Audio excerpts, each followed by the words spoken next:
اللہ نے اس کو تمہارے دل میں ڈالا، تم سے ملواتا اس کو، اور تم ہر دعا میں اس کو مانگ رہے ہو۔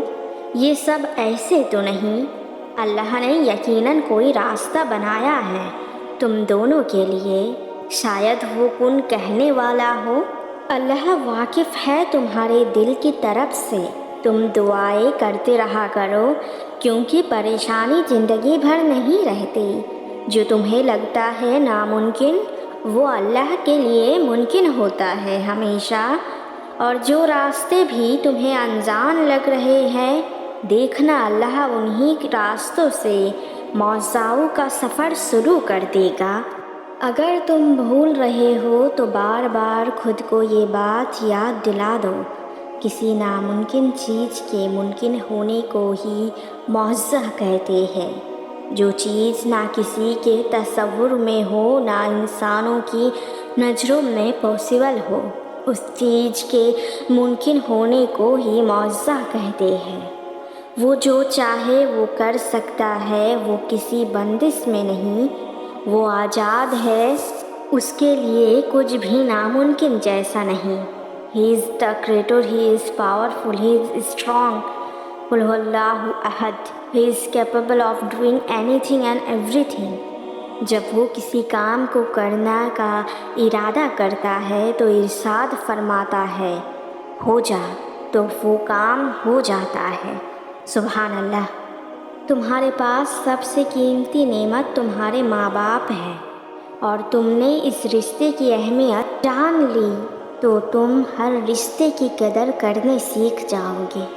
تم اپنے ماں باپ کے ساتھ صبر اور نرمی سے پیش آنا سیکھ لو۔ ہر رشتے میں صبر کرنے میں، درگزر کرنے میں تمہارے لیے آسانی ہوگی۔ جب بھی کہیں پھنس جاؤ گے تو ان سے ملا ہر سبق تمہیں راستہ دکھائے گا۔ تمہاری تربیت ہر جگہ تمہاری حفاظت کرے گی، اور دعائیں ڈھال بن کر رہے گی۔ تمہاری نیت اچھی ہے اور کوئی پھر بھی تمہاری قدر نہ کر پائے، تمہیں سنبھل کر نہ رکھ پائے، تو یاد رکھنا کہ نقصان تمہارا نہیں ہے، اس کا ہے جس نے کوئی اپنا گنوا دیا۔ کچھ لوگوں کو نیمل بدل نہیں ہوتا، وہ جب کھو جاتے ہیں تو پھر ملتے نہیں۔ اللہ سے یقین سے مانگنا، صبر کے ساتھ، بس تم توکل کے ہمراہ تمہاری ہی پھیلائی گئی جھولی میں ڈالے گا۔ تمہاری خوشیوں کو اللہ تعالیٰ جو تمہارا ہے وہ تمہارا ہی رہے گا۔ جو تمہارے لیے اللہ نے لکھا ہے وہ خود تم تک لایا جائے گا۔ جو تمہارے لیے بھلائی کی آخری حد تک بہترین ہوگا، خوشیاں اور دل کا سکون جڑا ہوگا، ہر اس شے سے نوازے گا۔ جب تمہیں لگے کہ تمہاری ہر کوشش ناکام ہو رہی ہے، تبھی یاد رکھو کہ اللہ تمہارے لیے بہترین کا انتظام کر رہا ہے۔ تمہاری ہر دعا کا جواب اس کے پاس ہے۔ اپنے دل کو مطمئن رکھو اور اپنی محنت جاری رکھو، اللہ تمہاری محنت کا پھل تمہیں ضرور دے گا۔ ایک دن تم خود دیکھو گے کہ تمہاری صبر اور توکل کا صلہ تمہیں مل گیا ہے۔ سنی جا چکی ہے تمہاری سب دعائیں، راضی ہو گیا ہے تمہارا رب تم سے، تمہارے آنسو اور طرب کی لاج رکھ لی ہے اس نے، جیت گئی ہے تمہاری ساری دعائیں تمہارے نصیب سے۔ پسند آ گیا ہے اللہ کو تمہارا اس سے مانگنا، تمہاری منزل اب قریب ہی ہے، اب معجزے تمہارے نصیب میں لکھے جا چکے ہیں۔ ملنے والا ہے تمہیں وہ سب جس کی چاہت تمہیں سجدے تک لائی ہے۔ تمہارا یوں راتوں کو اٹھ اٹھ کر مانگنا بیکار نہیں جائے گا۔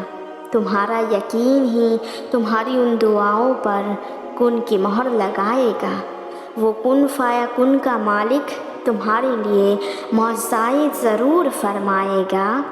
کچھ لمحے ایسے ہوتے ہیں زندگی میں جس میں اکیلا پن بہت زیادہ محسوس ہو رہا ہوتا ہو۔ اس لمحے رونے کا من بھی کہتا ہے، دل میں ایک خواہش آ جاتی ہے کہ اس وقت کوئی انسان میرے ساتھ بیٹھا ہوتا یا چلو فون کال پہ ہی ہوتا اور مجھے سمجھتا یا میری خاموشی کو سمجھتا، لیکن ایسا ممکن ہی نہیں پاتا۔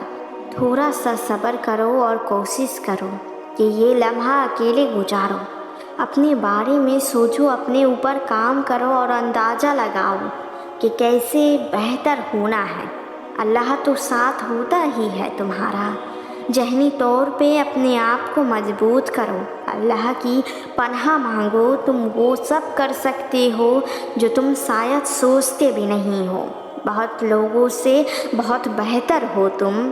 کچھ لوگوں کو پچھتاوا بھی نہیں ہوتا اور ہم سوچتے رہتے ہیں کہ شاید کوئی وقت آئے گا جب انہیں اپنے برے رویے کا احساس ہوگا، لیکن ایسا کبھی نہیں ہوتا، کیونکہ پچھتاوا بھی صرف جرف والوں کے لیے ہوتے ہیں۔ بے حس لوگوں کے پاس صرف اپنے آپ ہوتا ہے۔ And then suddenly someday they decided to say sorry، کیونکہ لوگ آپ سے معافی اس لیے نہیں مانگتے کہ وہ شرمندہ ہے یا something else، وہ بس اپنی غلطی قبول کر کے معافی اس لیے مانگتے ہیں کیونکہ وہ جانتے ہیں ان کے لیے واپس ان تک آئے گا۔ وہ جانتے ہیں اللہ سب دیکھ رہا ہے، مکافات اعمال is so real، and اللہ بہترین انصاف کرنے والا ہے۔ Surround yourself with positive people، the people who love you, appreciate you and respect you۔